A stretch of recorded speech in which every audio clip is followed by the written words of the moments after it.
Can you hear me now? Audio check. 1, 2, 3. I can hear you now. Okay. I have no idea what I did. That's annoying. All right. Can hear you. Very good. Well, welcome. Good to have some folks online. I got a number of notices this afternoon. We've got some. We're not going to give any names or secrets away. We had a number of folks in quarantine, right? Today. Fortunately, we've got a lot of it seems to be like minimal things going around, right? Nothing heavy, and we hope it stays that way. But we do have some of that action. That's okay, because really we try on purpose to kind of set these start of the semester versions of the classes up to have this extra week, right? So this is kind of our beta week. Understand that you all are joining us without a week of prep, right? This is technically day 0 and the course starts tomorrow, that kind of thing, but it's going to give us some momentum. So I'm glad everyone's been able to connect. We will, I think we're at a place where we're probably comfortable to begin. I anticipate a couple more are going to log on and maybe even join us. We do have a healthy group, and I think that's the most exciting thing. Jimmy, will you give the door just a little bit of make sure it's unlocked, but you can kind of close it just so I'm not shouting right out there. Also, we're in a different room this time. We're in the room near the what do you call it, the vending machine. So there's certain audible levels that kind of hit my ears just right in different ways, and vending machines are one of them where I start to pick up on that humming, and it's a distraction. So anyway, welcome to our accelerated version of public relations, advertising, and brand management. And Allie or any others, if there's ever an issue, if my audio drops, anything like that, put it in the chat, let me know. Hit me up. We'll try to troubleshoot this as best we can. But welcome, guys. This is going to be an awesome experience. We've got a ton of folks that'll either be on ground or online with us. I think we'll be able to kind of bring things together. This is a class, as I teased in the video, that's an upper level requirement for comm majors, but it's also it's such a strong class. We kind of hit some topics with such a fever that it's a requirement for digital marketing majors too. And we're really proud of that and excited about the synergy that we will be able to create through that type of experience. And this class is going to expose you to a number of ideas. We have a number of readings. I know we have what is it, like an old video, like sometimes our course shells, right? They're starting to feel like it's like a time travel movie. You kind of got older versions of me, younger versions of me, like popping up in there. That's all good. But let me update to say I think that bottom video introduced the readings, right, that we had outlined for this class, and not the readings, but the editions of those books have changed over time. I should have brought the earliest of one. The one that hasn't changed. No, wait, there is an older version. I think this one's in the video though. Ads, Fads, and Consumer Culture. You can kind of think of this as probably our primary book. I think every single week we lean on it, and students really get a lot out of it. We're going to find some ways to apply it. Unlike sometimes in our classes, it may feel like we're skimming readings. It may feel like you're kind of searching for that role that they play. We'll definitely find a strong role for that when we come together, and I'll explain a little bit, but we're going to make good use of it. In other words, like it's a sound investment. And if you have issues with anything and you're kind of on campus or live locally, come by. Let's see if we can kind of figure something out, because we do have a kind of maybe like communal copy that we can kind of you can create a time where you can combine, check that out if necessary, or if you can grab a couple or but not all or something like that, reach out and we'll see what we can do. Another book in the class is Marcel Dionisi's Popular Culture Introductory Perspectives. The reason this could be worthwhile, we use this in a couple different classes. So even though we're not going to tackle the whole book in here, it's one you kind of get to pick back up in another class and put it down, then pick it back up. And that's what we call our multi-reading strategy. It's a way to kind of, it feels like it's heavier on the front end, like, oh wait, multiple books, but really if we're using them multiple times, it's reducing that cost overall. Plus, we try to select books that, especially if you're using secondary markets, right? If you're looking at whether it's Overstock or Amazon or whatever, you can find used editions that are basically in that, you know, 10, 12, $15 range. A lot of these, nearly everything we choose can be got at a discount somewhere, although, you know, sometimes it might be a little slightly off edition. And then this Integrated Marketing Communication is the other book. We use this one, like, so again, we use these in multiple classes. It's each one of these books kind of brings a little bit of different personality. Here's what the newer version looks like. A little more, I don't know, this font is a little more agrarian, kind of organic looking font. I kind of prefer this one, right? But hey, that might be my own, you know, male bias, right? Font type, but people like different things for different reasons. That's exactly why this is going to be a cool course. We're going to talk about advertising in a number of different capacities. We're going to explore and study it.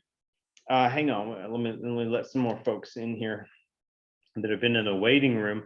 And so the class promises a lot. It's going to fulfill on a lot. All right. So we do have some marketing, advertising, public relations, and brand management themes just overlapping left and right. And that's intentional because, you know, 25 years ago, 20 years ago, you could go out and you could get a job in PR, right? And maybe you find jobs that are still listed as a PR job or a public relations job, but the digital age changes everything, and markets are constantly changing, and we recognize that change, and we recognize the need to be adaptable. As markets change, as practices change, something like public relations isn't isolated in a silo anymore. You have to be able to multitask in different ways. You have to kind of what we call put on different hats,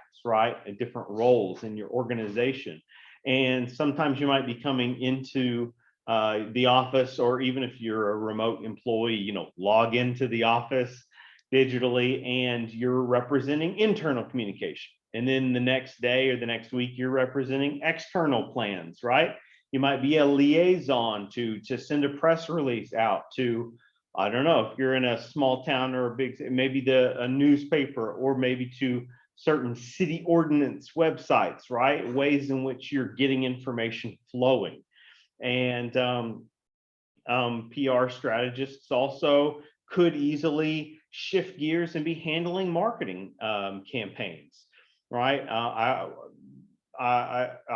There's how am I phrasing this?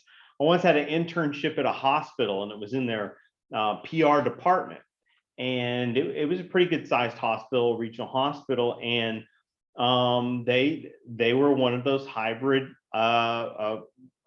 functioning departments, and we would focus on various strategies, whether it was community outreach or communications, right, with an S. I remember, you know, some of the first experiences of going into those kind of highly stylized professional production suites, and watching them work and watching them whittle down scripts and work with voice talent that was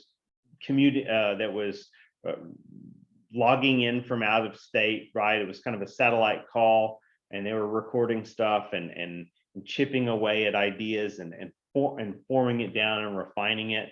That was exciting, right? It's exciting work to be able to join that field, and hopefully the assignments in this class is going to give us a taste of that. Let me talk about the structure of the course. And you know, I don't know what works better. Right now, you all are just kind of taking me in. I can flip over, I can do a screen share and we can look at D2L. I don't know if that's more advantageous.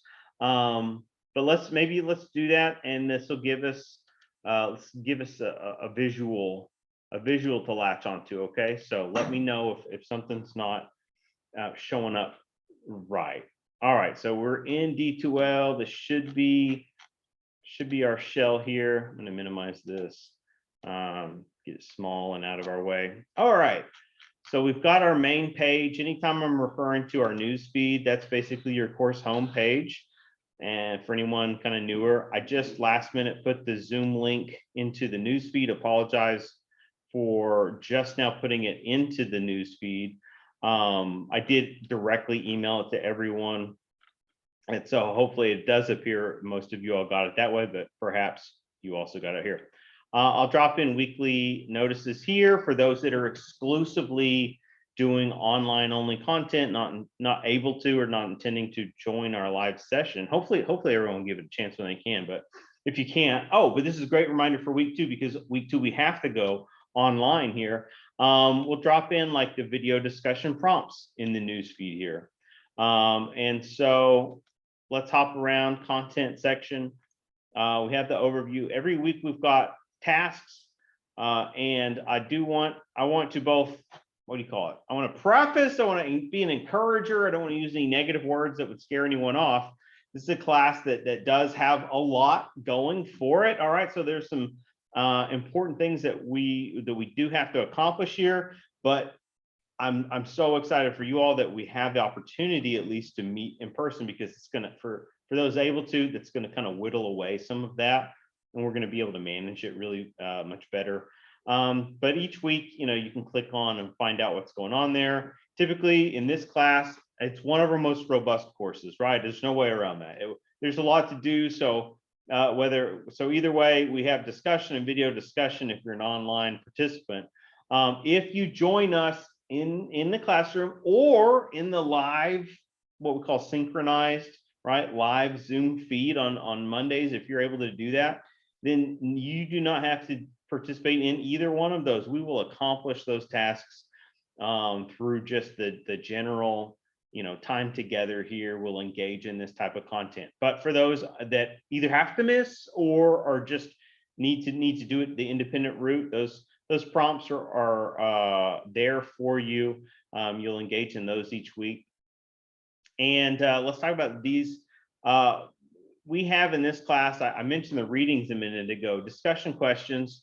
We ask our students, it's really a reward mechanism. We ask students or task them with writing discussion questions based on that week's readings. And usually it's like, you know, come up with 2 per reading, that sort of thing.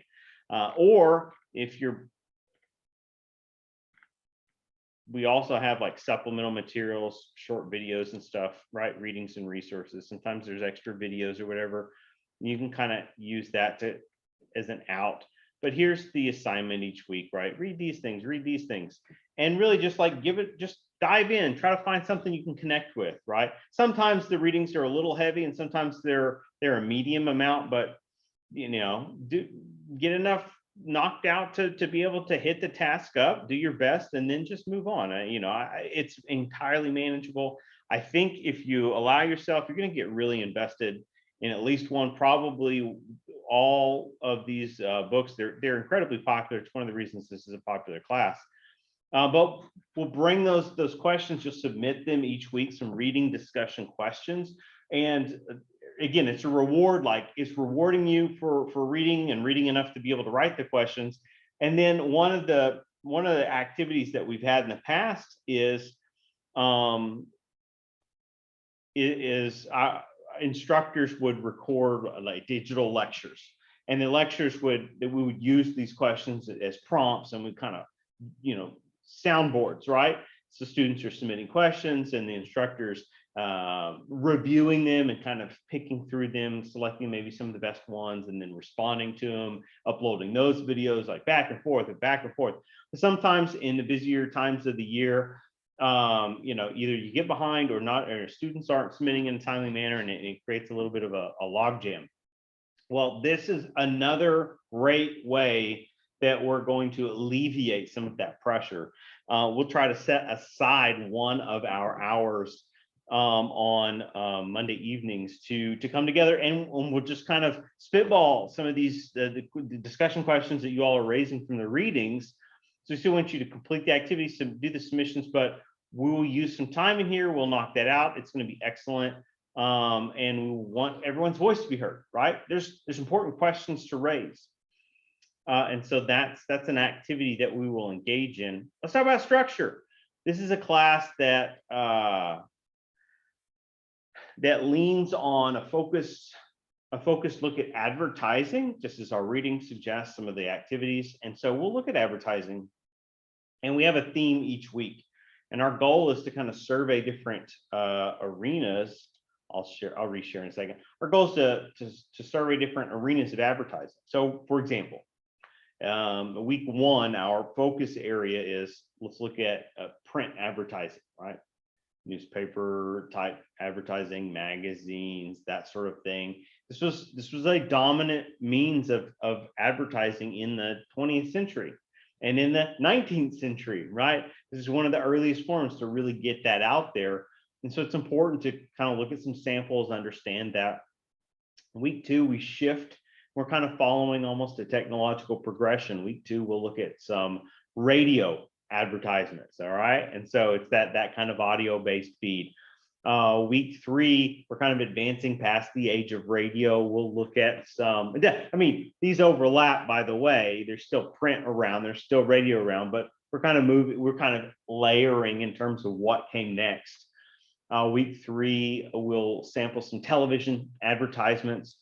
Week four, I believe, is internet advertisements. And then week five or whatever, like week 5.1, the end of course time, it's more about reflection. And we're going to tie that into our main project. All right. And so that's just, I'm going to put a pin in that. It's a tease. And I'll explain what we're getting at momentarily. But let's first talk about, we'll study advertisements, but what can we do to study?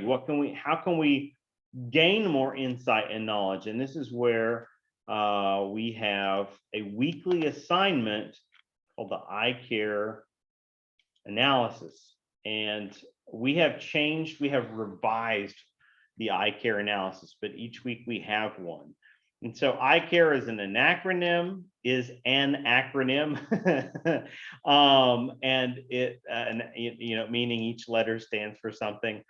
And it is a tool. It is a method for breaking down or analyzing ads. All right. And so the great thing about us coming together on basically day zero of the course this evening is I'm going to walk us through that model, which is not always something that our classes get to do. When it usually runs online and students are just kind of off on their own, and they don't get that special. They might not know how to kind of invest or review or look over it. The iCare method itself.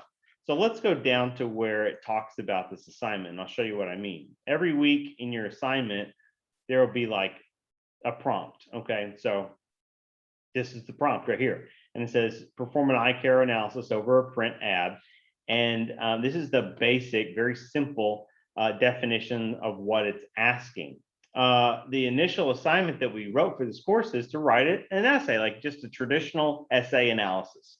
But really, we've always intended to go beyond that. And so while I do think we want to utilize an essay for week 1 and 2, we want to just practice that habit. Week 3, 4, 5, I'm going to allow us and kind of walk us in a way to kind of move beyond that. And we're going to get into a different mode of operation in weeks 3 through 5 with this same tool, right? And so I'll break it down in a minute, iCare. It's one of our intents this evening, but I'm just previewing everything for you. If you ever get lost, this hyperlink, you click on it, it's gonna, not this, but this is a longer description of what the iCare analysis is, okay? And so here's our themes, right? Week 1, we look at print, then radio, then television, then internet. And then it's going to be a little bit of a self-reflection analysis in week 5, okay? And so this eye care is a way for us to collectively study advertising, but in our own independent way, right? So we're using the same method of analysis each week, the same tool, but of course our answers will vary because your selections will vary, because your your choices and the ways that you look at it will vary. We'll go over that in a minute. I want to break it down for us, all right? And I'll try to isolate that video portion of tonight's session, and then I'll upload that to the news feed, maybe future reference or whatever. But we're going to perform an eye care each week. And so that's something, what do we gain by doing it multiple times? Well, repetition is golden, right? This is one of the advertising rules that we'll learn about. The rule of, in advertising, there's what's referred to as the rule of three. Okay, so if you are, let's say you're a business or repping a business, and you are choosing to advertise your product on television, and television is broken down into segments, right? You have your shows that last an hour, your shows that last a half hour. If you think about stuff like local news or live sporting events, this kind of thing. I know most young people are more accustomed to watching streaming now, and so you don't watch as much traditional television, but we're aware of how it works. And let's remember, a large number of people are still watching this terrestrial forms of television broadcasting. So, and so a lot of advertising was built around those structural rules. Well, the same applies if you're listening to radio. Anyway, if you're advertising for a program, that rule of three is if a show is an hour long, you would want to not pay for your ad to air once during that program. I mean, let's just even say it's something like college football, right? You want it to air, you want to buy ad space for 3 times. So you say to yourself, oh my goodness, like advertising is expensive last time I checked. How can I afford 3 spots? One's already kind of getting me. And really the theory behind this rule of three is, well, it's more likely they're not going to catch your ad if it airs once. People do things, they're fast forwarding, they get up, they're going to the restroom, they're getting a snack right in the other room, they're leaving, or what have you. But if you budget this space if you invest in the repetitious strategy to get 3 ads in that one blocked hour, then they're probably going to hear part of it that first time. And then by the second time, it starts to become more of a conscious hearing. And then the third time that message would air, it's kind of solidifies. It's more likely anyways to solidify in the mind, like in the memory, be able to kind of retain the message. So if it's something as simple as Taco Bell, right? And you kind of like, whatever, fast food commercials, it's just noise in the background. But maybe, hey, what is it like? Games get longer and longer, right? So maybe 45 minutes later, you're a little hungrier, right? And so now the T-Bell ad hits again, and you're like, dong, wait, what is that? The bell's ringing, and there's that like nachos grande. Now I'm feeling weak. Like I need to invest in that idea, right? That's going to make me full. And then you think, oh, well, you know what? Let me check my pockets. I don't know. I got sweatpants on, and not that it's a fancy place, but I'm probably all right just where I am. And then, you get 15 minutes later, you get a DoorDash commercial, and you're like, oh yeah, that's right. I can just have it brought to me, anything I want. And then right after the DoorDash commercial, and boom, they hit you with that third Taco Bell ad, and you're like, 4th meal. It doesn't matter. It's 1 a.m. Here we go. DoorDash. I'm calling it in. Power of 3, right, in action for that Taco Bell.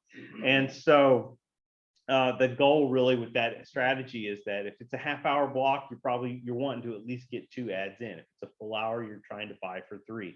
And it has to do with repetition. Well, guess what? We can trace this back to the history of rhetoric, the history of persuasion. Aristotle and the ancient Greeks. The power of repetition in speech. And presidents have borrowed this in their addresses, and world leaders, this sort of thing. Repetition's powerful. Motivational speakers, coaches, you get this, right? It's more than 3 with them, right? But the power of repetition is an essential in advertising. And we're going to cross apply this universal truth about advertising and persuasion. And then also say, by the repetitious nature of completing an eye care analysis multiple times, we're going to get stronger. You all are going to be more likely to retain what we refer to as the tenets of this method, of this tool. And that's empowering you, right? And that's something we want for our majors, but also visitors of it. Is you want to be able to pick up certain types of equipment, and something like the eye care analysis is a strong, solid, intellectual tool. It's a critical thinking exercise, and I guarantee you can use it in innumerable situations outside of you. You can use it as a problem-solving tool, as an analytic tool. So our idea is, like, we want to get to a place of buy-in, right? We want to feel like we want to recognize, by investing in it, it's investing in us. And so that's why we'll kind of use it a few times here in the class. All right, so I will break that down momentarily. But one more thing, let's talk about the biggie. Let's go over the did I log out? Like, okay, that's it. Let's talk about the big project in the class. Really exciting stuff. Students, whether you have a little experience or a lot of experience in this area, I think everyone's capable of putting together something really special. See if we can find a description for it. Hopefully no one's getting seasick from all this up and down scrolling here. All right, so we're calling our marketing project. All right, so we have a big project, and that's going to take place over 5 weeks. And this is the importance of hitting those weekly deadlines, because it's going to allow us the proper time to get it all done. This is probably too large a word count. That probably needs to be revised. But anyway, let's look at the marketing project. Let's bump it up here. All right. Goal. We are this marketing project gives us an enormous completion project to include in our digital media portfolio for those in the major. For those in, say, digital marketing major, it's an opportunity to put something together that you could use if you're applying for an internship, or just as great experience, to kind of work out some of those other ideas. We know you're studying in creative directions. But what we're going to do is we're going to develop an idea, an advertising based idea. All right. So you all, this is where it's such an interactive class, and you all, which is like, it's full of self-empowerment. You all will become these mini marketers over the course of the class. And you're going to develop an idea, and you're going to follow it through from some kind of brainstorming and proposal, right? So week 1, brainstorm ideas, like get out those thoughts, like process, like here's just things I'm interested in. Here's some trails I might be interested in following, and here's why, or what have you. And then week, you get some feedback, okay? And then week 2, we start to refine that, and we say, all right, let's take that idea, and then let's put it into a proposal, okay? So we do have a schedule for this. Again, the instructions are kind of built in advance, and we want to develop, like, how can I take my ideas and kind of ground them more. All right, and so you'll do that with that week 2 proposal. This is going to land at a perfect time, because we're not meeting in week 2, right? We've got the MLK Junior holiday next Monday. We won't hold class, as I noted in the setup video that I sent you all on Friday, and this is great. So we'll be communicating. We just won't meet next week. So we're doing some brainstorming. We're doing a proposal phase, and we're going to use some class time for this. So let's say you're the student, and you're like, all right, I want to buy in, but I'm swamped, right? I work all the time, or I'm in, I play sports and I'm in season or what have you, right? All these things we sometimes can get overwhelmed with. Well, we want to give you time for that. So we'll work on workshopping as well. We're going to really budget out our time when we meet in here to give you little bursts of time to hit all these different creative exercises. Okay. So you can feel really good about that. It'll be worthwhile, whether you're joining us virtually or in the classroom with us. So I just want to encourage those that maybe live out of town or whatever, or just giving it a try tonight to see, hey, do I want to pop in or out? What do I want to do there? That's what we're going to do. We're going to try to invest some time in each of these directions every week. And I got to tell you, so many of you, hear spiels about myself in the classroom, and some of you don't, but you work at smaller the school, right? It's at least if you're a hard worker, the more they start to ask of you, right? The more committees they want you to be on, the more opportunities they want you to invest in. And so things get crazy busy here too. I understand that. And you know what? What I respect and value is the need to structure out my schedule, to budget time for the things that are important. And so understanding that need for you all, we're gonna budget some little pocket times to kind of just hit things hard. So when we do that, if we have we're gonna have maybe breakout writing time, and we're talking really concentrated bursts, let's give it a solid 15 minutes, right? And let's just write our ideas out like crazy.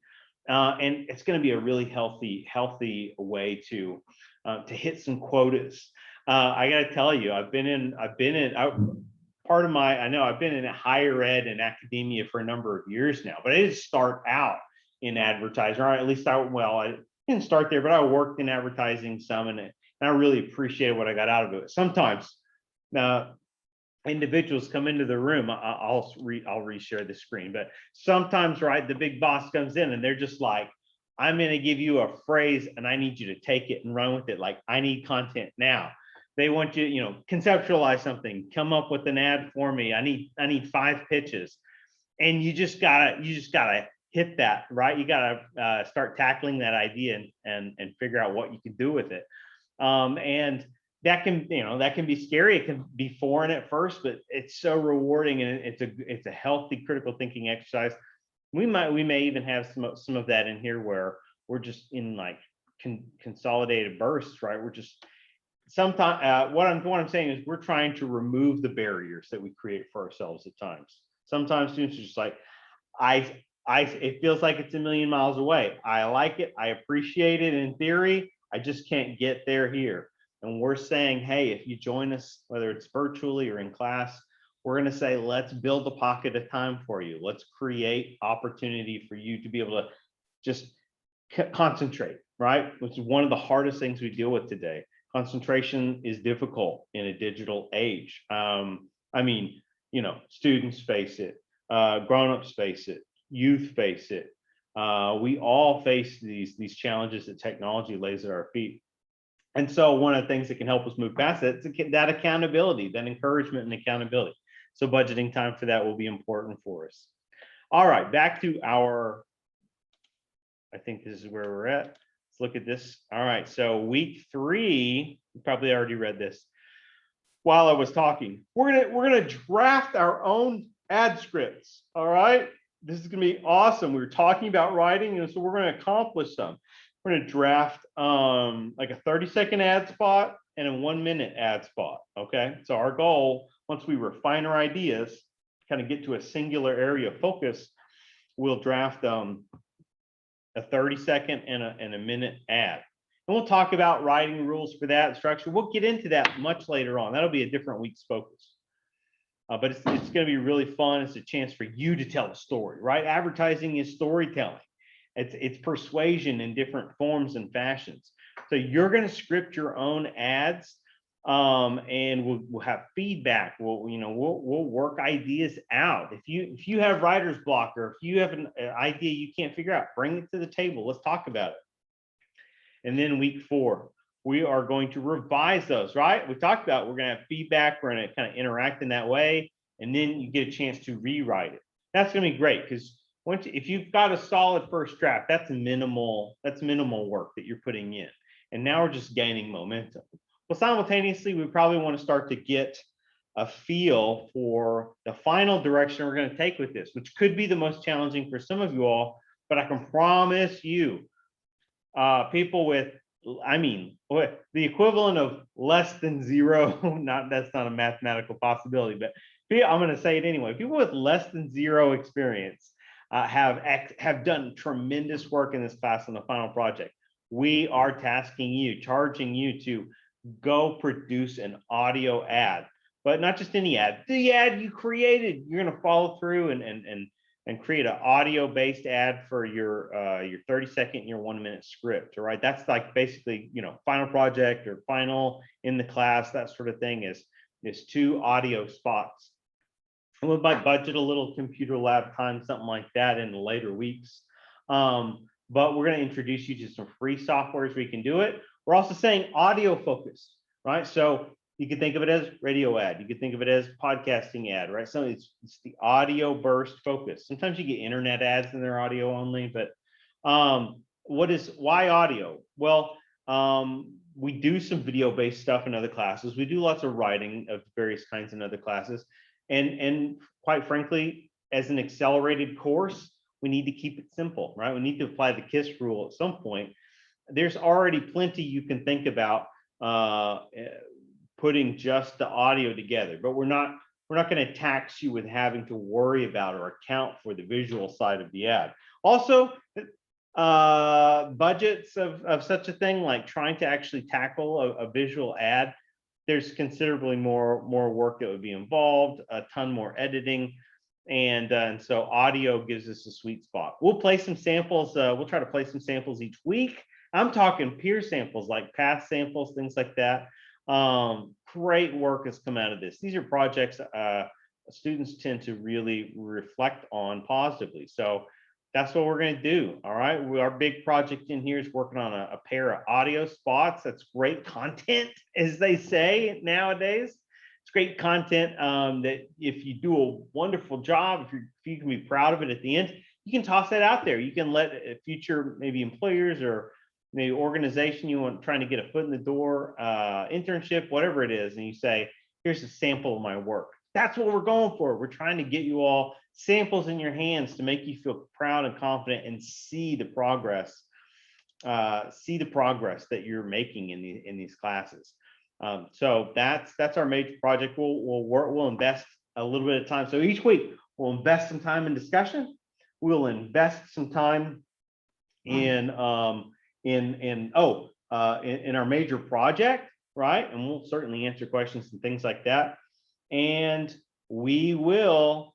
I already previewed or teased the iCare analysis. We will invest some time in weeks 3 through 5.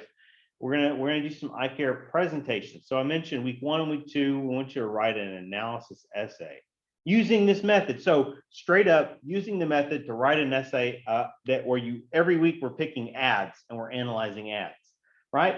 Print medium ad, then a radio ad, then a television ad. And we've got some links built into D2L that are going to give you access to some archives, right? So if you can't just find them on your own, which there's millions out there, there's millions that you can locate. If you can't find it, we've still got some hyperlinks that'll take you to some archived files and stuff. But every week we're going to analyze a different type of ad. And then in week 5, I didn't finish describing this for a reason earlier, we're going to come back and you will analyze your own ad that you're in the middle of building or just recently completed. So when we say it's a reflection analysis, you're going to analyze your own ad, right? So you're just playing critic to your own creation. That's fun. That's pretty safe space, right? But that weeks 3 through 5, it doesn't have to be an essay format. I think that's important. We do want you to be able to, we're going to budget time. We want you to get up and talk about your ad. Just get up, show us your ad, and have a conversation about it. So, I mean, a kind of mini presentation, but very straightforward. And not only that, we're gonna demonstrate it before the end of the night here. All right, so sit tight. This is going to be excellent, right? And so we have time set aside. We're going to hit each of these areas, and I'm going to put everyone's mind at ease as well. That means if we've got those things to accomplish, what are we not going to be doing? This class won't be built around a lot of heavy lecture. Okay, so I definitely want to alleviate that burden. If that's someone's like, I don't know if I can make it if it's all lecture all the time. We really want it to be workshop driven, interactive, and create a dialogue here.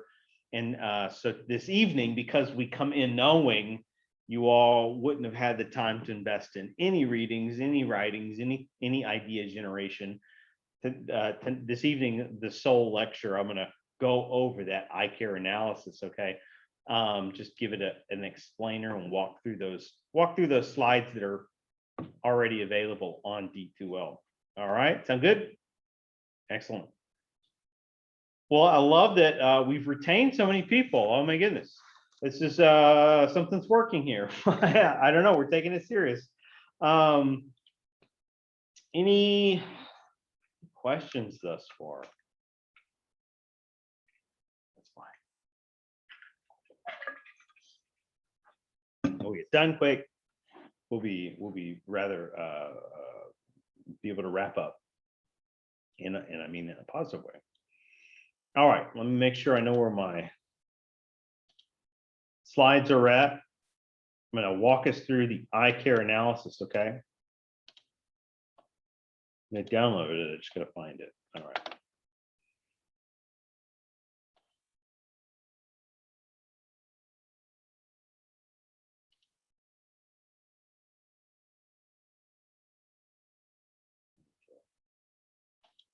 Yeah, everywhere I go, it's just too many tabs at all times. All right. Here's how I'm going to preview what we'll do with it. I'm going to explain. I'm going to kind of talk through it. I'll try to be as quick as possible in lecture style. Just going to kind of dryly walk us through the slides. Hopefully not too dry. And then I've got some media queued up. We'll check the media out and we'll apply. Okay. So we'll describe this method, this tool or method, the eye care analysis, and then we will apply it to a text of my choosing.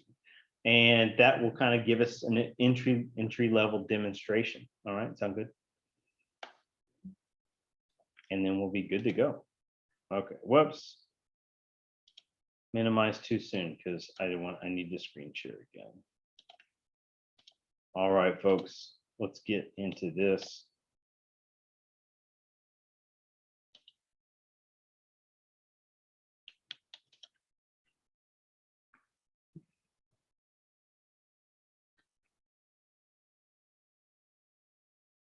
All right, well, as we get started here, I want to give a little bit of context and background. The eye care method or model is a form of what we refer to as rhetorical analysis. Rhetorical analysis is a method of critique and assessment.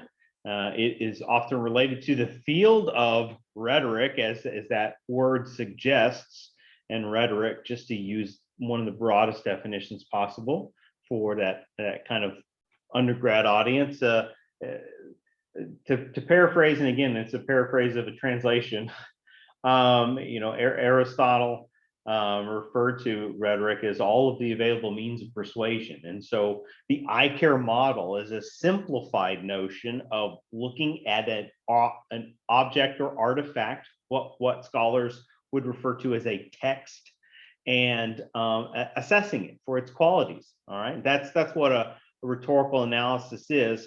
And to add even further clarity and to tie it to our discipline is that a text that is worthy of analysis would have to have some kind of persuasive qualities to it. It must have a means by which it's persuading an audience of some kind. And so you might not look at a rock and say, well, I'm going to perform an eye care of this rock, right? A rock is maybe an object that exists in nature that's not.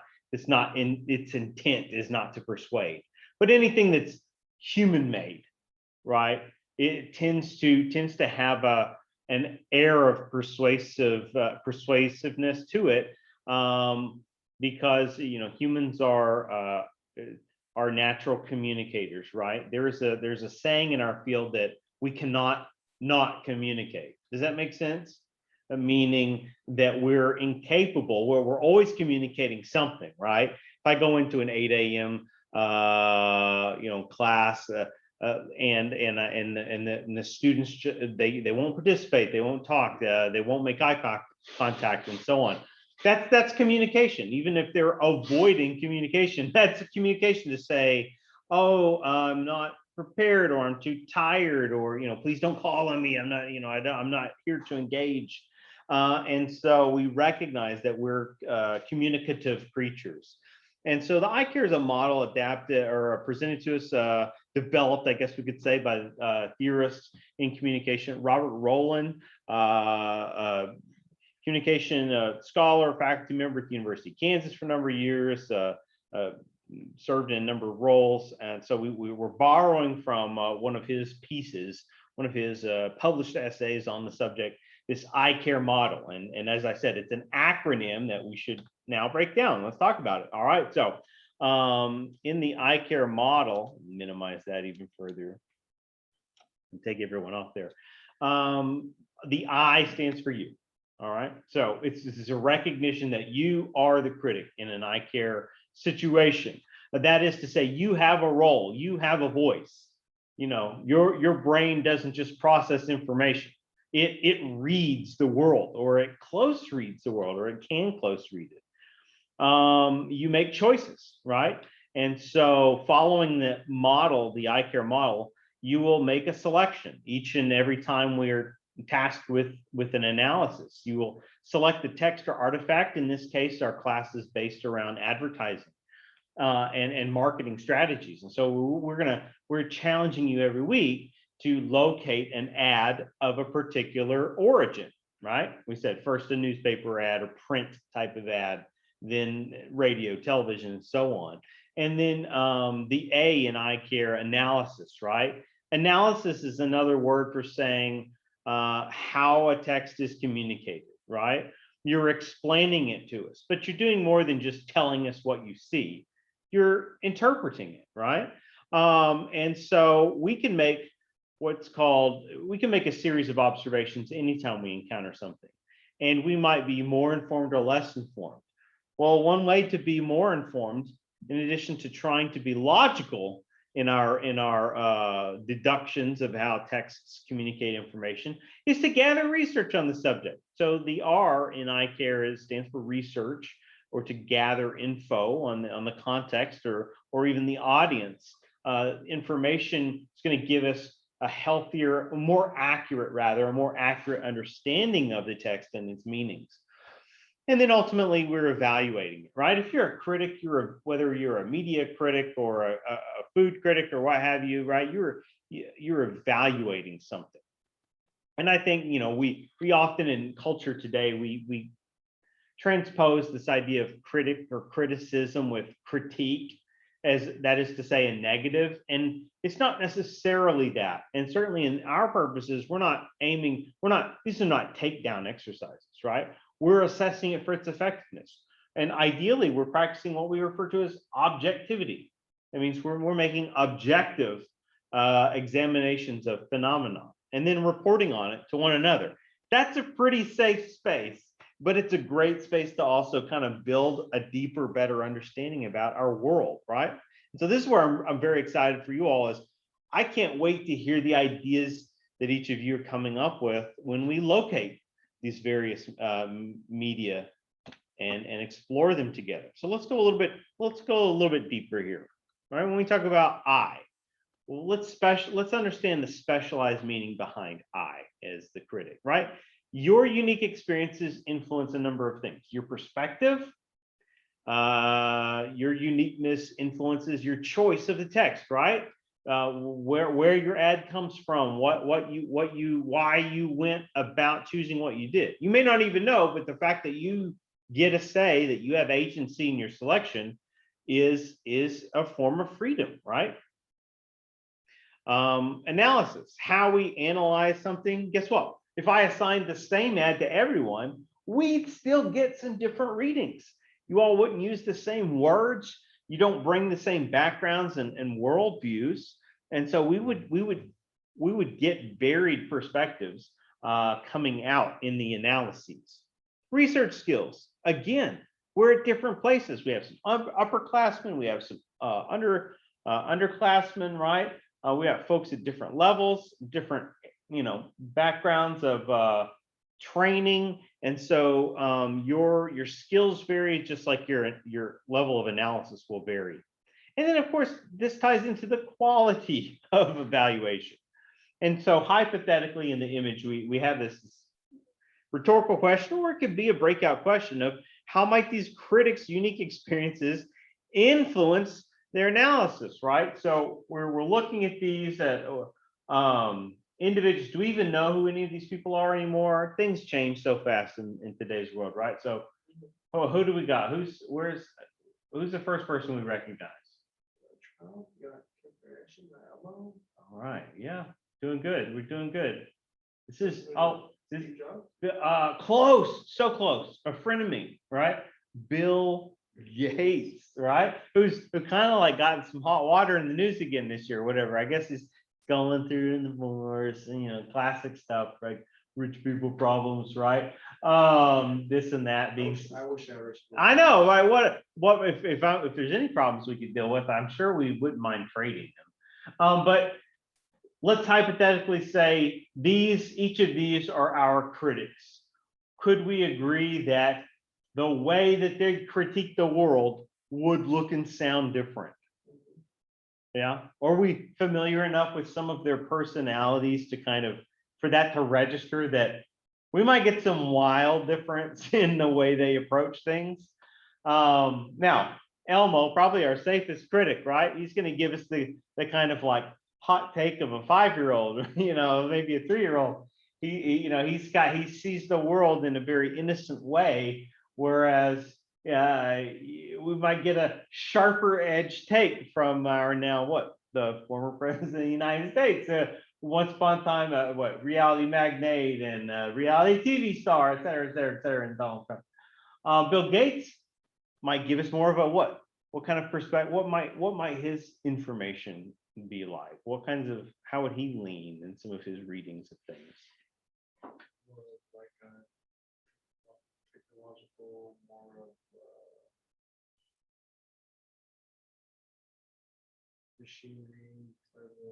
Sure. Yeah, we are technological, or even he's an experienced businessman. So, I mean, rational. He might see the world in ones and zeros, right? A numbers person. Bill Gates, he's a big philanthropist. So he definitely has what he call like a scientific perspective. He's always putting money into quote unquote fighting aiding the environment or what have you. So maybe he's kind of bringing some of that in. And then I don't know. I think we've given enough attention, right? I don't know if Kim K is what her rhetorical skills are. But let's move on, right? So choice. So each week you'll select an artifact, and here's some ways to help you refine those. Immediacy. Is that object you're going to write about or talk to us about? I could use the word present, but we'll lean in softly. Is it accessible? Right? I used the example of a rock earlier. Is a rock very accessible? Meaning, can I assess it? Like, is there a lot going on for that rock? Maybe not, right? Like, I picked it up on a trail. I have no way of knowing its origin, at least outside of, I guess, if I use some scientific methods to kind of break it down or whatever. But now I've already lost most of my audience, right? Versus, a bumper sticker, a political ad that's a bumper sticker. Now it's got a message on it. It's trying to provoke people. It wants to be seen. It's saying something, right? We can see the difference between these kinds of objects. But immediacy, is it tangible? Representativeness. We're getting into a little bit deeper territory here, so hang on. We want to select an artifact that represents what we call the rhetor's work. Now, what is a rhetor, you ask? That sounds like a new word. Well, we can think of the rhetor as the producer, the creator of the text, right? So if there's a famous song, right? It was written by someone, or perhaps written and performed by some, and so there's a persuasive message to it, right? It's saying something, and so if we understand the person and more, if we can get information about them, we might have a better understanding of what that song's ultimately about. And it's a funny thing about pop music, right? Or popular music. I don't mean the genre of pop music, but popular music is lyrics are often written in a way that it can mean one thing to one person, right, and something else to someone else. In fact, isn't this like the hip hop was able to rise in prominence because so many of the lyrics they're kind of coded in a way that they can slide in right to the radio, and maybe all naive naive mom and dad aren't really hip to the meaning, but then like the young people, they know what they're talking about, right? So it means something, so it's a little more subversive, so we're sliding, right? We get that. So that's a layered meaning.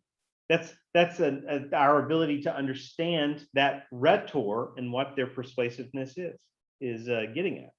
Distinctiveness. Well, you want to pick something unique. Don't always go with your first idea. Allow yourself time to kind of explore things, because sometimes our tendency to just hit those first things that come to our mind, you'd be surprised at the coincidences of picking something someone else picked. So allow yourself space to find some unique stuff.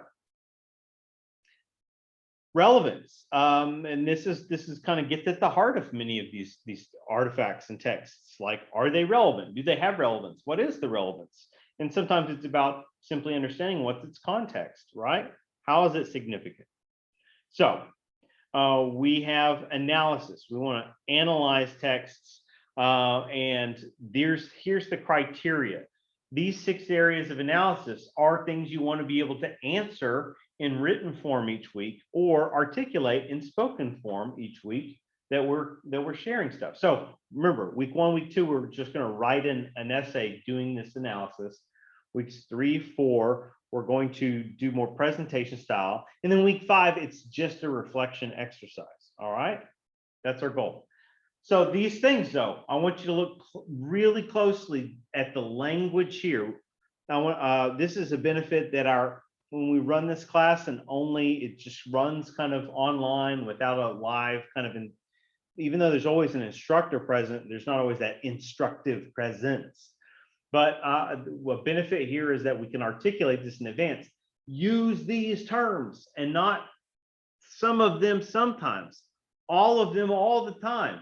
We want to hear you articulate or see you articulate in writing the goals of the text are, right? And then you break it down. Like, the text is organized by, however, if it's radio, it's going to be organized one way. If it's a television ad, or if it's a print ad, a bumper sticker, what have you, these things are going to be built differently, in other words. So the organization of the text is about how are its parts arranged?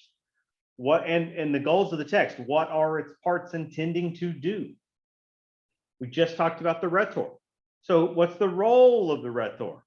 Sometimes the person that made it, they want to be at the center of it, right? They're using the text as a way to express themselves or make their point known. Whereas sometimes the rhetor is trying to hide and let the message speak for itself. Does that make sense? Advertisers, technically, as rhetors, they're hiding, because they're trying to elevate what? The product, the brand, the company. But the maker is hiding. They're trying to hide themselves, because their goal is to get paid and to do well. Unless the rhetor is, within the company, and then it's blurred. We'll break that down, right? Figure out who that rhetor is of your artifact, and then tell us about, what they're after. And some of this is speculative. Hopefully you can use some research and locate that, but sometimes it's use logical deduction. And then, like, the tone. So you would have, you would talk about the tone of the text. And these are just examples, but does it have more linguistic qualities? That is to say, writing or words or what have you? Or is it more aesthetically driven? Colors, art, visuals, motion, right? And so on. You kind of break that down. You're basically describing it. You're pulling it apart. Intended versus, that's a shorthand, intended versus extended audience. One of the most important questions that we can answer about any advertising artifact is, who's its intended audience? You can either understand what something means or be completely blind to its meaning based on if you understand its audience. If you don't understand it, it may not be, you may not be its target audience, right? It's built for someone else. It's like, what are all those Prudential commercials about when I'm growing up? Like, why is this advertising all the time on, with sports and all that stuff? Oh, like, what is life insurance? Like, what is retirement? These things you're not in tune with as children, because it wasn't for you, right? It was selling stuff to people that can afford life insurance and people that can afford retirement funds and just, build up assets. To be able to understand who's the intended audience versus who's the extended. Things like demographic, right? What demographic does this ad lean toward? Male, female, so like gender, race, socioeconomic class, cultural background, and so on. Understand the audience. And then message strategies. Well, let's break that down because that sounds like something. When we talk about message strategies, let's return to that ancient Greek example, right? Aristotelian language that we refer to as pathos or pathos, ethos, ethos, as some say, and then logos. All right, message strategies. According to Aristotle, these are the three biggies. Pathos or pathos references emotional appeal, meaning the message, the persuasion uses emotional appeal to persuade. Logos style of rhetoric uses rational appeal. So it might look like an argument or statistics, right? Any number-based argument is a rational appeal. When I say like, look at the temperatures that have changed, or look da da da da da. This iceberg used to be this size, and it has lost this much, right? Over this amount of time. They're using statistical information about the world to make an argument, right? But then they might use the visuals, and that's an emotional appeal. And then ethos, credibility, right? So ethos sounds a lot, or maybe looks like another word. If you look at it, what word maybe comes to mind? I heard this. Maybe look at the pretext here, right? The ethics. Yes. So if this is logic and emotion, then there's like ethics. So this is usually like a statement of credibility. So let's look at these hypotheticals. And trust me, folks, we're close to the end here, right? We're doing a good job. Which of these images to the left is using an emotional appeal in its visual construction? Bottom left. All right, we have vote for bottom right. Why any of our virtuals, any what do you call it, emojis of like hand raised or anything like that? Any other digressing positions? Why do we say the bottom right suggests maybe an emotional, it's persuading on an emotional level? Because the way the photographer captures the picture, you see his face, you can see the sadness or even the poise in his eyes. Okay, so maybe interpretation of sadness. What else? What are our online folks thinking? What kind of description could you come up with this image? It also looks like he doesn't really have much to eat, and it's Okay. probably cold due to the clothes that he's wearing. Yeah. So it's cold, right? And then like maybe lack of food, and and it's kind of a leaner face. And these are all just choices, but you could start to kind of think about, I don't know, hunger, or at extreme case like malnourishment or something like that. Also, what is this? Like, what's going on here? It looks like a piece of bread and a gum, and a meatball. So bread feels like a safe guess. Yeah, What? it looks like they're giving him the bread. Okay, so yeah, like what? So we're in the decade 3 of the 21st century. Like, who's walking around with a giant slice of bread anymore? So this casts this kind of vision of maybe some different situation, right? It seems, dare we say, foreign to what we're comfortably around. So it's asking. I mean, we're interpreting. That's what we're doing here. But the word meatball has been used. I don't know. What other guesses do we have? I've always been curious about It looks like a piece of meat. this mound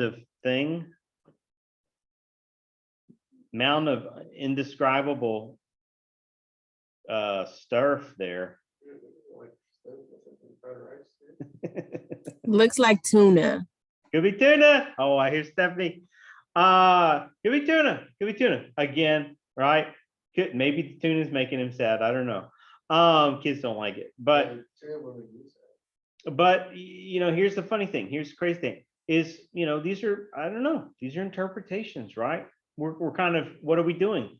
Remember the I, the you, the critic, and your perspectives, and we're inferring just what, based on the way we read the world, the way we think about the world, and we could probably counter interpret if we had varied, just a variation of perspective on it, right? If we had more information, that is to say.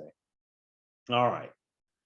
Well, so that's some information we gathered, and then hopefully we could, if it was our choice, if we were doing an actual essay or presentation on it, we could go find some more information on it. But let's move on. Which of these other images strikes us as utilizing logos as its primary message strategy? Which is the most logical? Top one. And shows stats. All right, top. Oh yeah, it's got some statistics here, right? We're working the bar graph. It's using combination of like numbers and interpretation of data. So I made the connection between ethos, and ethics, but I may have glossed over saying like logos, logic, right? You can see that same root word in there, logical appeal. It's trying to appeal, like, say, well, if our company numbers are doing this, if our debt is doing this and our sales are doing this, we need to change things immediately, right? That's a logical appeal. So that leaves us with this, right? I don't know. You tell me. Which of our images speaks to credibility, right? Uses an ethos message strategy. The doctor. The doctor. Okay. Why do we ascribe or assign ethical or credibility to the image? Well, doctors normally they're really good at their job because they are doctors. A sort of credibility to where, say, he says, "This is healthy for you." It's more likely that he's right compared to some guy off the street who's selling some nutrition medicine pills. Okay, so Alex is he's describing qualifications, the medical professional, qualified, and so on. What else? So our virtual folks, what about this image makes you read it and assign credibility? You can also look at the look on his face, and it kind of looks like he's giving off a confidence or a look of he's certain about what he's doing and things like that. Okay. So look of confidence. If we were making a master list, I would be writing that on the board. I can buy into that interpretation. What else, guys? The cloak. Oh, okay. Is the ear, the heartbeat, yeah, stethoscope Yeah. and I think lab coat. Is that what? Alexa, is anyone else picking up on those kinds of signs and symbols? I'll take your silence as yes. No. Any other things we're missing? What when you see what gives him instant credibility, right? What haven't we said?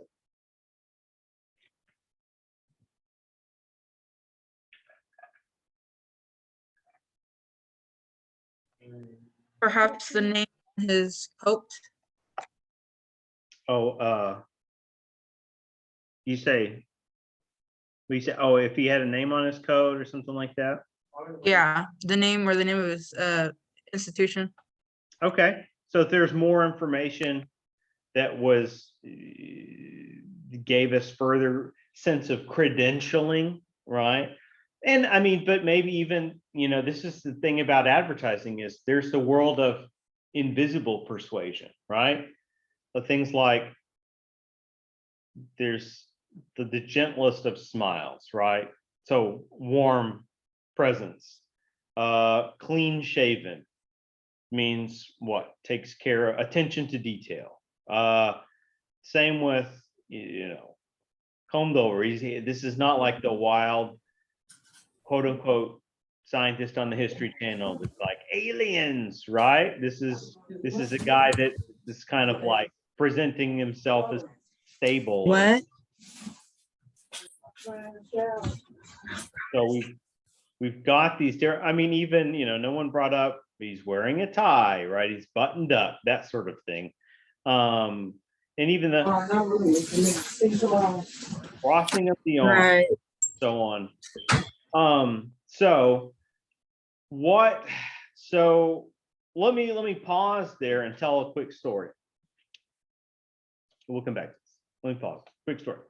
When once upon a time, I was working in an in-house agency at a company that was doing well, and they had a campaign that they wanted to get this to focus. They wanted to move a certain message, and they wanted to hit their audience in a particular way.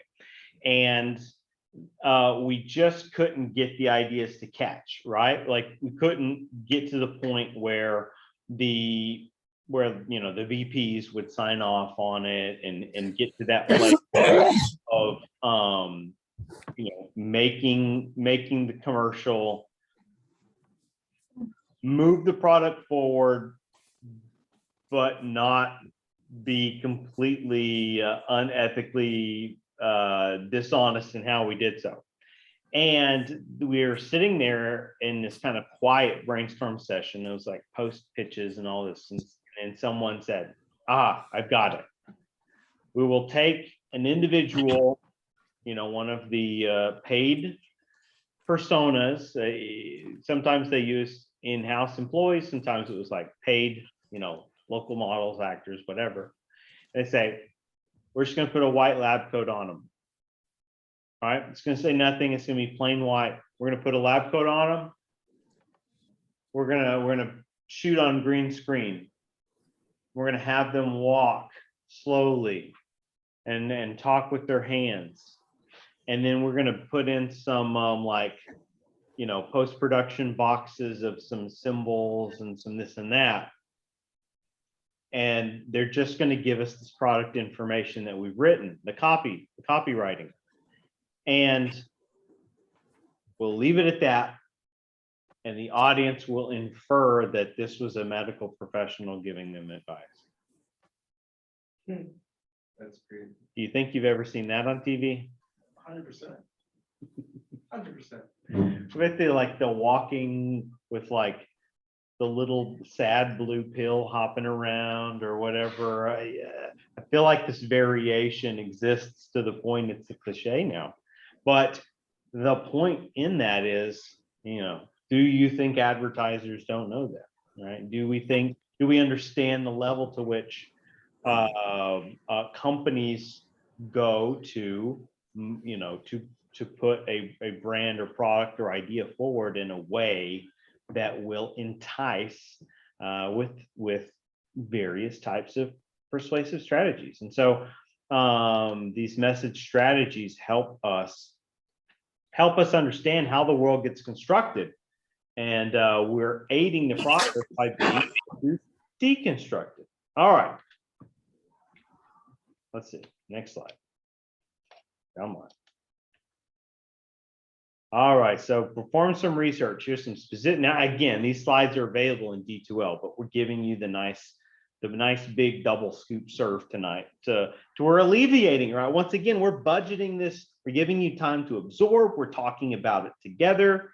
And that's less, you have to look at it on your own later and think, well, wait a second, I don't know if I understand all this. We're talking it out. And then it's a kind of seek and ascribe, right, on your part. So research phase. Here's some areas, some just go-tos. Find some information about the text. What's its purpose? The rhetor, who created it, right? Who is the producer? Who's the creator? Who's the author? Like, who's the company behind it? What was there a specific person? And what is the information there? Intended versus extended audience. Now, there's always an intended audience for something. So don't allow yourself the easy out, right? You wouldn't just say, oh, it's for everyone. If it is for everyone, it's probably not. That's the extended audience, right? But if it's a luxury car, that's not for everyone. You may want to entertain everyone. Everyone may want a luxury sedan. Not everyone can afford it, and they know that. So don't allow yourself that out. So always lead with who's the intended audience to the best of your abilities to ascertain. And then the cultural context. There's a term in rhetoric, right? I've referenced this is a rhetorical method or a rhetorical tool for analysis, something you all can learn and continuously use later in life. Kairos is a popularized term that's used in certain dialogic settings, but the cultural context matters. So sometimes if you do or don't understand a text, it might be based entirely on when it was produced, the time and circumstances in which something was produced. So if you can, that should be like your final guesstimation, right? If anything, we refer to as your theorization should be about being able to have a handle on the cultural context. So that's the kind of question you want to notice the repetition. Notice I keep saying it over and over again, either out of your mouths or in your writing. We want to see that phrasing used. It should be coming right there at the end of the essay or presentation, like what is its ultimate cultural context? Being able to explain that to us can help us better appreciate what the message is and says and means. All right, and so the evaluation phase.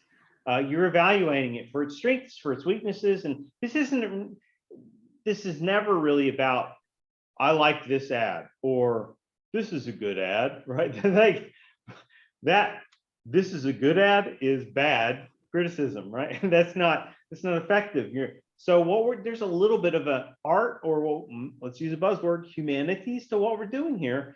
But it's critical assessment. We're putting on that critic's hat for this portion of the class, whereas other times we're putting on the content creator hat, or the developer hat. But we also need to be in this role if we're working in that arena. And we understand many of you all will go on to positions and roles where you are tasked with crafting messages. Your message could be a commercial, or your message could be a memo, or your message could be, a speech to an audience, or your message could be, a presentation. So the more we can understand about how to break these things down and understand their parts and what's effective or what's ineffective, the better off we are. So we're interested in this process of understanding the impact of the text on, again, the intended audience, the extended audience, its cultural context. So putting it all together, that theorization phase, it comprises understanding the communication of the text between the role of the rhetor, the audience, its overt versus covert meanings. All this is just juicy buzzwords that you can use again and again. No one should have writer's block and say, I just don't know what to write about. once you've made your ad selection, go back through these slides, right? That's your checklist. Like that's the points you should be answering is here's my reading of my ad. And these bullet points are your points of analysis. Okay. So we're making that definitively clear. Every essay or every talk should be walking us through these little itemized areas, right? Covering them, tackling them is you doing that big time intellectual work. Okay. So I'm saying in advance, that's exactly how to do it. You don't have to worry about wild deviation or crazy coming up with, fandangled stuff. You're just following this model here, and we're going to be blown away by the results. All right. So it extends across numerous majors, arenas, and thoughts. You can use it in various jobs. Again, it's not about, oh, look, boss, I know how to analyze this. It's about I have a deeper understanding about how persuasion works, so I can help craft stronger messages, right? Because ultimately, what are we doing? We're training, we're sharpening, strengthening our communication skills. And communication takes on various forms and fashions. All right. Very good. Very good. Questions? Okay. Yes, Yes. I do. So when you said that we can look for a ad, like can it be something old? Like is it Yeah. like way old, like in the 80s? It can be something there. I thought you were going to say like the 1880s, the 1980s, the 80s. Yeah, that's great. Yeah, especially these early weeks, right? I think I mentioned there's going to be hyperlinks to archives and stuff. And some of those, like there's some radio ads from in the 1940s and 50s in those archives, the 1960s, some real old, some vintage stuff. 80s, we know the 80s crazy era. That, and I think but just remember each week we have a theme we're going after, like print ads. So what's a print ad? Print ad could be newspaper, magazine, billboard. What's a billboard anymore, right? We still have those. Some of them are digital now. I said earlier, bumper sticker, Yeah. posters. You think about like political campaign posters, propaganda posters. Sometimes students come back to me in lower level class, they say, oh, what about a film poster? And I say, actually, that's kind of a tricky area because film posters are so predetermined in their meaning, it can almost be overloaded. Like the intent is so obvious, like there's nothing to unpack. It's literally just showing you the characters and then this is the film. You know what I mean? Like, so film posters is this weird gray area, like it's too overt too often, but there's a lot of what do they call, like posters for, oh, what is the website there's this excellent website we used to reference all the time in a different setting where they have,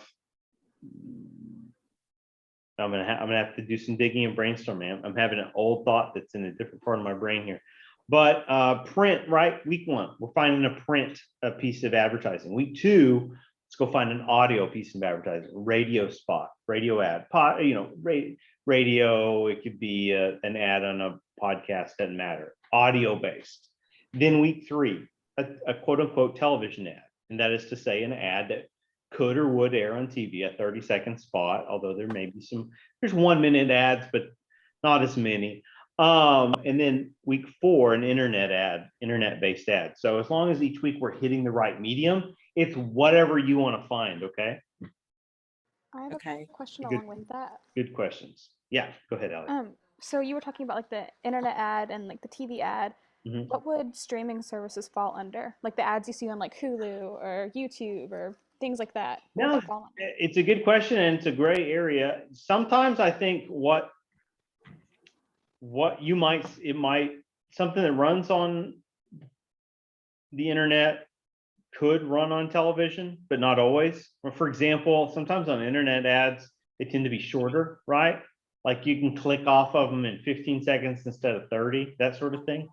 Or what, think about things like red band ads or whatever, and we probably don't want to hear a bunch of those, but the internet is more of an unfiltered space, so you might run across ads that just don't have that level of kind of scrutinized sanitation to them in a way that ads for television in theory do, although yeah, there are ads that push boundaries all the time. I think the history of advertising is kind of like about doing that. There probably could be some crossover. There's probably going to be similarity between that week 3 and week 4. And that's okay. I mean, maybe it's an opportunity week 3, find something that's a little more vintage, right?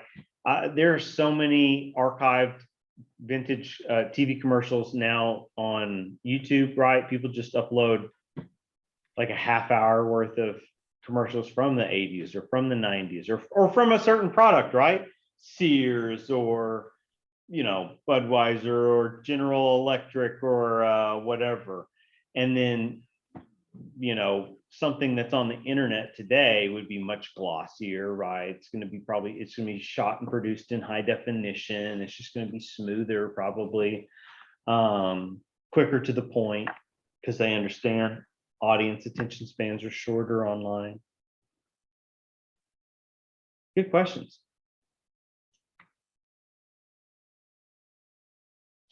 So this week and next week, just like written analysis essay version, you just submit it, and we'll assess it.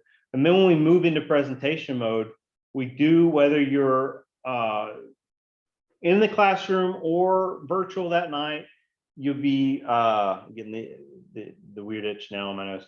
You just present and share. You'll show us your clip and then break it down for us. And then if you aren't set up in either of those circumstances, right, if you have to go completely remote on your own that week, you would record like a video presentation and just submit it for assessment. So what we're saying is the easier way to just get through this assignment is let's have that live conversation, right? It's really going to take that burden off of you all once we get past the MLK break week next week. And it's going to be fun. Like, we're just going to get some deep dives, some hot takes, and you all will have that opportunity to practice critical thinking. And I think by having it in a communal setting, this is where we're going to have this benefit over the normal just online, where people are kind of at their own paces. We're going to get a chance to fill in more of these blanks and help each other answer these questions a little bit too. But we want you to, bring some of that ammo to the table. Okay. Any other questions? Let's see here.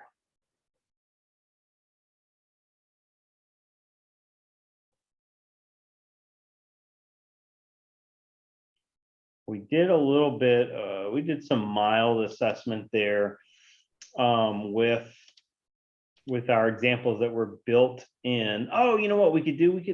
Let's apply. Let's go back to the slides. We'll just play with it a little bit, okay? Since we're thinking about print for week 1, let's go back to these slides and let me go up a few. Notice we had some examples here. Let's just play with it real quick.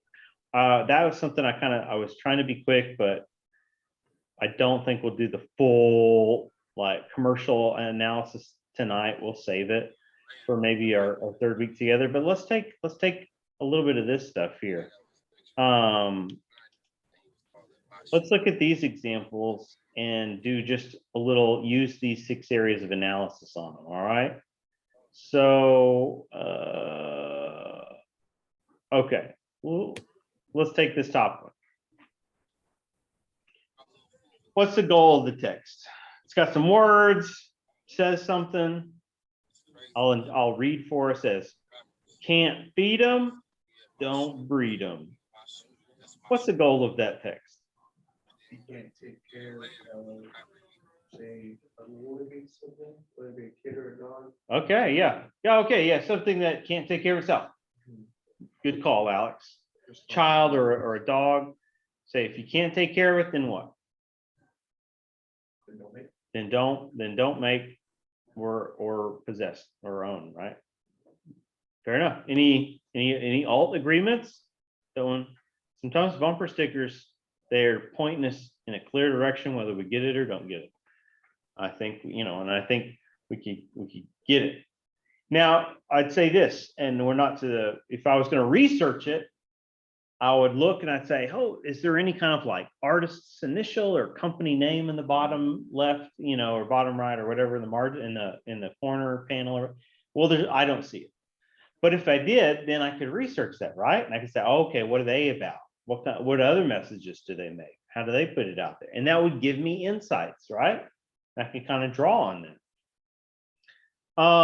Let's talk about the organization of the text. So how would you all, we're just spitballing here. How would you say this text is organized?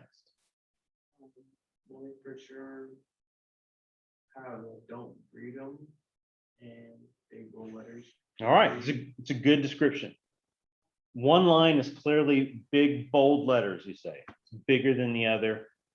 Don't breed them. What else?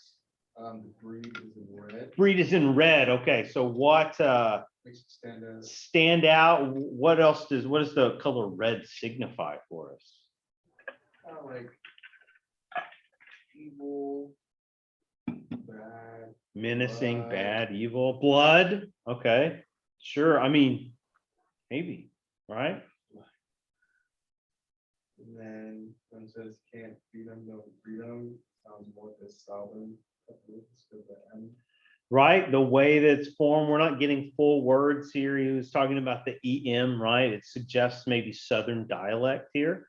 So that's interesting. When you think about feed them and breed them and maybe these colors, what else comes to mind? Well, the fact that it says breed, it's more like talking about all the animals, because you breed animals. Yeah, yeah. human beings. Mm-hmm. Just probably referring to like animal abuse. Yeah. Lean toward animals, maybe, but Southern. So any kind of animal abuse that's could be culturally connected to the South, and any issues anywhere that come to our mind. We're not pointing fingers, we're just identifying You know, things we know of. can't tell you. But people fighting. Okay, pitbull fighting is something we hear about occasionally. Certainly could be a thing. And we're close, we're in Oklahoma. We're close to Texas too. I don't know if this is really the intent, but what do they raise a lot of? Down south. Yeah, down south. Ah.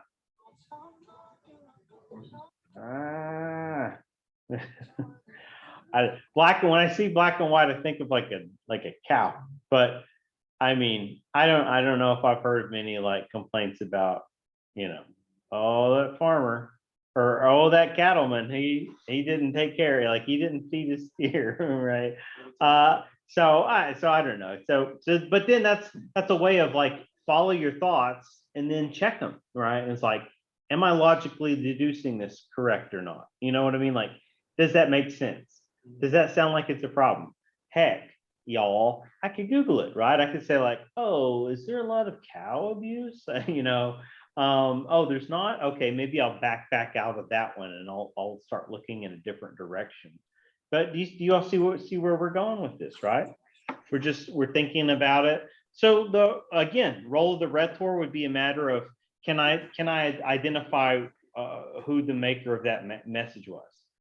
Now, if I can't, that might be a sign it's a weak text. If I could, then I could research them, right? I could better understand who made it. Maybe it's PETA. Oh, they're at it again, right? Do we know who PETA is? Yeah.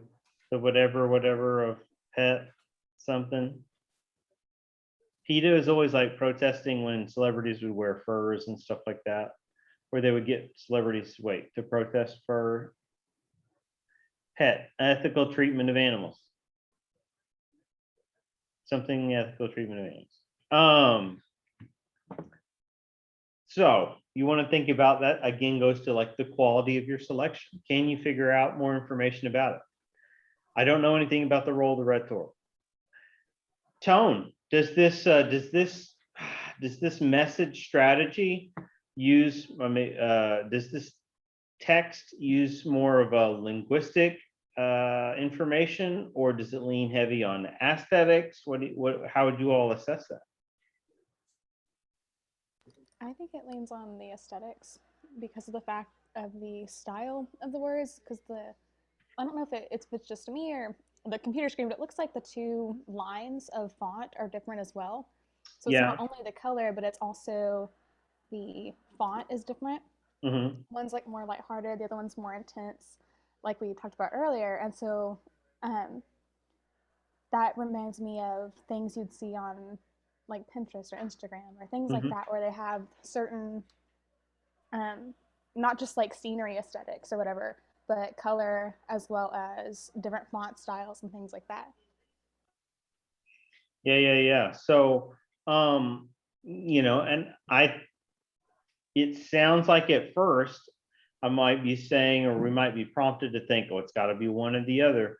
But I think a lot of times we'll find there might be a dominant, an ad might be more dominant in a linguistic manner. Like this is it's more words than images, right? There's not a lot of variance, but you have more of a blended approach here. And I appreciate how Allie's highlighting that it's not just about, and Alex mentioned font type. You mentioned this line being really large. Alex noticing the discrepancy again, like font type and font size, and the color, as we've established, they're all playing a role, not just the words, but the way that some of these linguistic choices are kind of important too as well, right? They're kind of giving us some information. So I think you could have that playful conversation about, you can see there's both a, linguistic and aesthetic approach to the storytelling of this message. And, what we're trying to do is get you all to get comfortable using these terms, these phrases, this information as the language of your analysis, right? And I think sometimes we're sent off to do a lot of freestyle writing, and that's super duper healthy. And in fact, we're going to get some freestyle creation in here. But in this instance, it's so rich, enriching for us to kind of learn how to apply some of these exact tenets, right? It's what you would call the tenets of the analysis, is to be able to assign these different categories, the qualities based on the ad, right? The tone, right? We talked about intended audience. All right, so we said this is important. We don't just say everybody. Who could we logically deduce as the intended audience of this ad? Can't feed them, don't breed them. Probably any animal owners, but that can also include farmers as well, Yeah. If we were thought it was or breeders as well. breeders, right? Fair enough. Animal breeders, that sort of thing, animal owners. Caustic word about ownership. Yeah. Could it also be geared toward, like, I know we talked about earlier, it's could be towards children and or animals. It could be possible This that is it's true. also geared towards adults or Yeah. Oh, that's good. things That's like that, Yeah, well, no, you make another great point here, Allie, and that's who can own something, right? And it usually has to start with adult. So yeah. So notice how collectively as we're narrowing down, right? Adult, breeders, likely, and animal owners. And then there's kind of the flip side of that coin to say, you think about like the people that might put that on their car as a bumper sticker. Sometimes there's a term that we use in culture today that we didn't use 20 years ago, virtue signaling. Like some people are kind of like, I'm condemning a group, but I'm also kind of virtue signaling, like high-fiving people that agree with me, that sort of thing. So that's what you would call a secondary audience, right? Who's my intended audience is probably the people I'm sending that message to.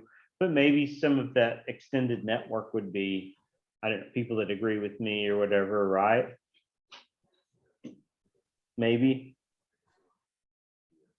Possibly. What if someone had the, you know, the old like Apple logo or Nike swish on their vehicle, right? Who's their audience? What are they saying? Interesting, I switch between the I'm just guessing it exists.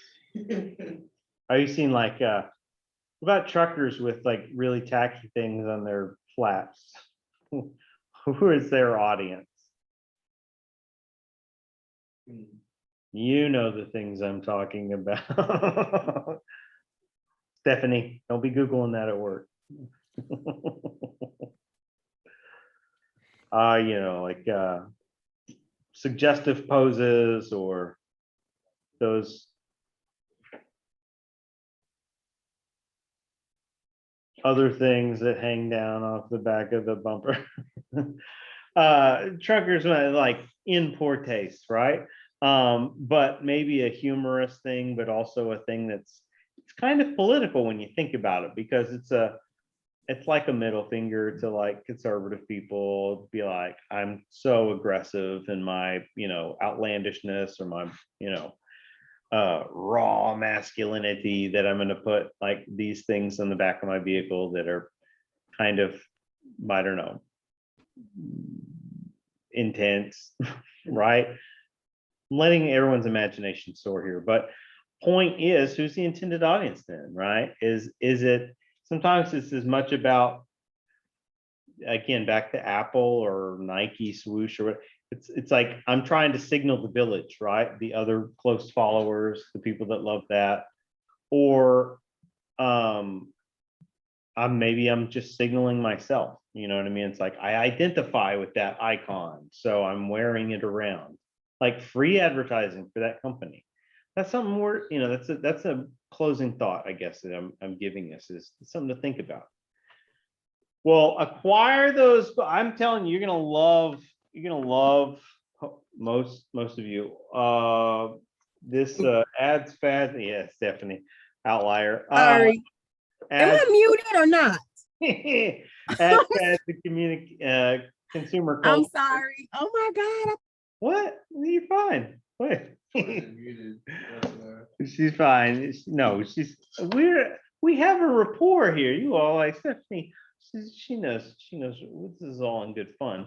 And we've had classes long enough. Oh, it's funny because we know each other's tastes, right?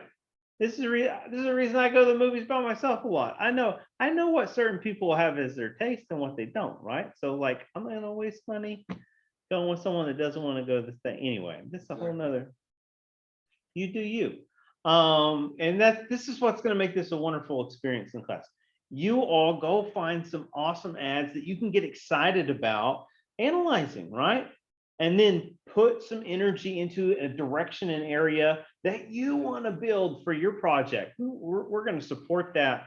We're going to help you find the best version of those ideas, hopefully, so that you can get something out of this that you're really proud of and learn and grow through the process. So we're gonna have that analytic side to studying advertising, but then we're gonna have that creative side where we're being producers, when we're learning how to think both outside the box, but also structurally. That's the art to it, right? These books are gonna enhance this. We're gonna have some discussion time built in each week. This is great. So thank you all. We'll kind of wrap it up here. Appreciate your patience. Some good day zero patience on the class. And remember, it's gonna be weird. We're gonna jump into online mode for, you know, week 1 and then week 2, but then we'll come back here and we're gonna settle into a structured pattern in week 3, 4, 5. And because today's day 0, technically, we actually have that, you know, that potential to kind of maybe just come together and have a closing conversation in that week 6, which is really just week 5, day 7. All right. And that's also to just budget more time for you all to work on your things and be able to figure out your ideas and stuff. Well, much more to come. This is cool. Be on the lookout for that. Shoot questions if if you wanted to ask them. Yes, I'm looking at the chat here. Stephanie, this class is on campus. I'm here right now. We'll see you in 2 weeks. And we're not going to be here next week. I'm okay. But we're here, but even if something happens, you get sick or whatever, log in, join us in the live feed. We'll try to make it an inclusive environment so that everybody can get something out of it. And with the class is large enough, we'll fill it back up eventually. All right. I think I'm ready to cut the feed, right? I think we've gotten a lot accomplished and we're way early on time. Don't tell anybody. That sound good, everyone? Yes, thank you. Get well, folks. Good luck with the rest of your start backs. Happy 2022. I'm coming in total nothing but positive mindset. All right. I'm not burned out yet. So this is gonna be a good one then. All right, take care.